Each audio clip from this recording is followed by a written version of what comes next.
بسم الله الرحمن الرحیم. هیله کوم چې ټول دوستان به ښه وي. د ویډیو کې به انشاءالله دا وایو چې څرنګه کولی شو مایکروسافټ ایکسل کې مایلسټون چارټ کریټ کړو. فار ایگزامپل موږ سره څه پروجیکټس دي او دغه پروجیکټس په مشخصو ډیټونو کې کول پکار دي. فار ایگزامپل یو پروجیکټ دی هغه په اوله میاشت کې کول پکار دي، دویم پروجیکټ دی هغه په دویمه میاشت کې کول پکار دي، دریم په دریمه کې، څلورم په څلورمه کې همدغه شان مخکې ورده. فار ایگزامپل بعضې پروجیکټس ما سره کمپلیټ شوي دي او بعضې پاتې دي. کوم چې کمپلیټ کیږي زه هغه ډیټا کلیر کوم، ډیټ هم پاکوم، هغه پروجیکټ نیم هم پاکوم. همدغه ډیټا چې کوم کلیر شوله دا ماته دغه ګراف څخه هم ریموف کیږي، هغه ګراف ماته ریموف کیږي. دې دپاره ما تاسو ته یو چارټ کریټ کړی دی مایکروسافټ ایکسل کې. راځئ اول تاسو اگزامپل وګورئ او بیا به دا زده کړو چې څنګه کریټ کیږي. زه راغلم مایکروسافټ ایکسل ته او دا موږ سره پروجیکټ چارټ ډیټا ده. صحیح شو؟ دې کې موږ سره دا ډیټ دی او دا سره پروجیکټس دي. صحیح شو؟ دغه ډیټ باندې دا پروجیکټ کول پکار دي. صحیح شو؟ دې باندې دا، دې باندې دا، دې باندې دا. صحیح ده که نه؟ همدغه شان دلته موږ سره ګراف کې هم شو کیږي چې دغه ډیټ باندې موږ سره دغه پروجیکټ کول پکار دي، دې ډیټ باندې دا پروجیکټ کول پکار دي، دې باندې دا پکار دي. زه ورته فار ایگزامپل دغه یو پروجیکټ ختم شو، دا کلیر کا، ماته به هغه هم کلیر شي. دغه پروجیکټ موږ سره پاتې دي. که زه ورته فار ایگزامپل دا هم کلیر شوی دی، دا مخکې د مخکې نه ختم دی، دا به هم تاسو کلیر کړئ. موږ سره دغه پروجیکټ پاتې دي. صحیح شو که نه؟ همدغه شان تاسو له دې څخه مختلف قسمه اګزامپل اخیستلی شي. دغه چارټ به موږ څنګه کریټ کوو، آیا دا څنګه کریټ کولی شو؟ دې دپاره به زه راشم دویم شیټ ته او دغه معلومات به کاپي کړم. صحیح شو؟ دا ما کاپي کړه. فار ایگزامپل شیټ 2 ته راغلم، هلته مې پیسټ کړو او زه به راشم دې دپاره دغه نه کاپي هلته پیسټ او دغلته به زه یو دانه ورته بل هم وعلمه چې هغه ته ویلی شي ټکسټ ریپلیسمنټ. صحیح شو؟ دا مې ورته راوسته او همدا شان زه غواړم چې دا دغه شان کوم. زه ورته یم دغه ځای کې چې کوم ډیټ ماته شو کیږي هغه ډیټ دې ماته دلته هم راشي. زه از ایکول ټو وهمه او دې باندې کلیک کړم. که دې ځای نه ریموف شي دې ځای نه هم راته ریموف شي. زه راځم فار ایگزامپل دا ریموف کوم چې دا کله زه ریموف کړم نو ماته دغه شان ډیټ شو شي. مایکروسافټ ایکسل کې چې کوم اول ډیټ دی هغه ماته په دې کې شو شي. زه ورته یم نه دغه شان زما نه دی پکار. دې دپاره موږ سره یو فنکشن ده اف فنکشن.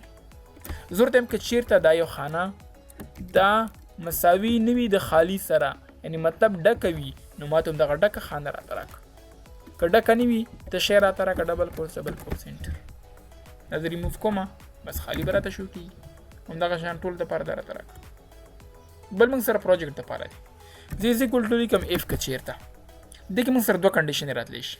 زه ورته یم که دا چېرته خالي وه او همدا شان دا خالي وه، دې دواړو کې مطلب دا شو چې دغه دواړه باید خالي وي. که فار ایگزامپل دا خالي وه دا ډکه وه، یا دا ډکه وه دا خالي وه، یا دا خالي وه دا ډکه وه، نو دې د وجې نه بیا موږ ته ګراف غلط راځي. صحیح شو؟ زه بلته اینډ فنکشن ورته استعمال کوم. زه ورته یم که چېرته دا خالي نه وه کاما او دا هم خالي نه وه نو کاما کوم راته راکړه؟ همدغه پروجیکټ راته راکړه. او که داسې نه و نوټ اوایلیبل یو فنکشن دی هغه راته راکړه. دې کې به تاسو خالي او زیرو دا به ورته نه اخلئ ځکه نوټ اوایلیبل دپاره موږ ته چارټ نه کریټ کېږي، هغه ورته ریموف کېږي. بس انټر. اوس که تاسو راشئ فار ایگزامپل دا ورته ریموف کوئ هم نوټ اوایلیبل، که دا ورته هم ریموف کوئ نوټ اوایلیبل، فار ایگزامپل دا ورته ریموف کوئ نوټ اوایلیبل به تاسو ته راشي، دا به ته راشي یس ډراپ ډاون. صحیح ده که نه؟ همدغه شان دلته زه ورسره راغلم. زه از ایکول ټو لیکم اف که چېرته دا خانه دا خالی نه وه نو کاما لس راته راکړه او که داسې نه بس خالي راته راکړه. دا به زه هم راولم او زه غواړم چې دلته ماینس لس ولیکم. صحیح شو؟ یو کې دې ماته لس راشي او یو کې دې ماینس لس راته راشي. صحیح ده که نه؟ بس صحیح انټر.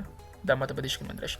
اوس دلته ودرېږم انزرټ لاین، په دې کې دا لاین چارټ یس دا مې ورته راواخیسته او تاسو به راشئ، تاسو به داسې کار وکړئ چې دا به سلیکټ ته راشئ، دا به ټول ریموف کړئ. ایډ ته به راشئ. زه غواړم چې اول څه شی راولم ډیټ راولم، خو ډیټ دپاره یاد ساتئ ملګرو زه غواړم چې یو سیده لاین دې ماته راشي. که زه دا ډیټ ورته والم ماته به لاین ډېر ګډوډ راځي. زه ورته ماته سیده لاین راشي. سیده لاین دپاره به تاسو راشئ ټکسټ بورډ ته انتخاب کړئ دیس او بس اوکې. دې ډیټ ته به راشئ، ډیټ ورته واخلئ اوکې اوکې. بس دا موږ ته په دې شکل باندې راغلی. اوس زه غواړم چې ماته د پروجیکټ نیمز هم راشي. صحیح شو؟ بیا زه راځم سلیکټ ته، ایډ projects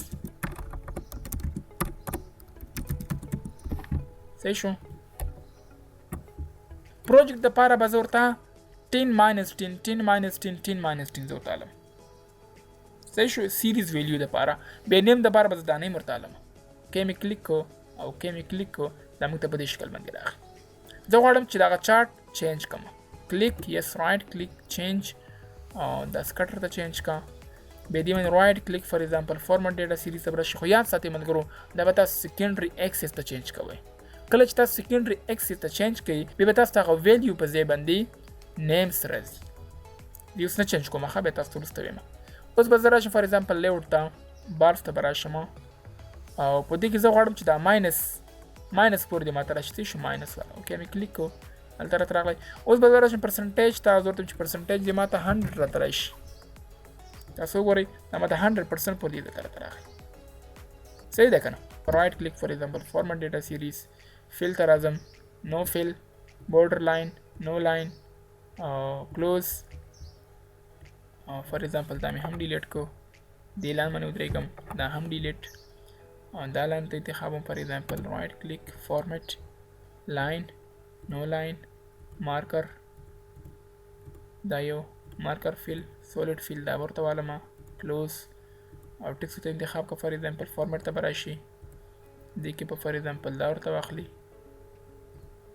مثال په تور باندې دې تر علامه امیر ته فار ایگزامپل واغست چې کوم یو تاسو خوخي کې ورته والي صحیح شو اوس به دې منځ ودرېږم رایټ کلیک فار ایگزامپل نه سوري دلته چې کوم خالی دی رایټ کلیک فار ایگزامپل اډ ډیټا لیبل چې کوم ما واغست ماته 10 او -10 تر دي همدغه من به رایټ کلیک کوم فار ایگزامپل فارمټ ډیټا لیبل او کټګوري نیم ماته ګوره ډیټا تر دي دې لپاره به زرا شمه ډیزاین ته سلیکټ ته پروجیکټ یس دیس ون دا پروجیکټ ماته راته راکا یو کې کلیک کو دا مې کې کلیک کو اوس هم ماته ډیټا تر دي دغه چلته موږ سیکنډري ایکسس نه دی غوښتي صحیح شو رایټ کلیک فارمټ ډیټا سیریز سیکنډري ایکسس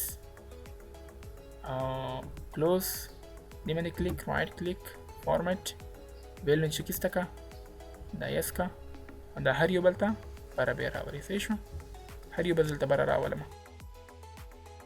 دا ما راوستو اوس به زه راشم دا به ډیلیټ کړم خپله به راته هغه لین منځ ته راشي لین منځ ته راغی که رانغی دې باندې کلیک فارمټ ټیکس فیل دیس ون هلته به راشي بولډ فار ایگزامپل دا په دې شکل باندې دا هم کلیر کولی شي او بس انتخاب رایټ کلیک هایډ رایټ کلیک select yes show close دا اوکې اوس راشه فار ایگزامپل کلیر کنټرول زیډ فار ایگزامپل دغه دوه راته کلیر کا کلیر دا راته کلیر کا کلیر صحیح شو دا موږ سره مایلسټون چارټ ان مایکروسافټ ایکسل هیله کوم چې دغه ویډیو به ستاسو خوښه شوې وي که دغه ویډیو مو خوښه شوې وي د لایک بټن سره ضرور پریس کړئ او د ملګرو سره یې هم شیر کړئ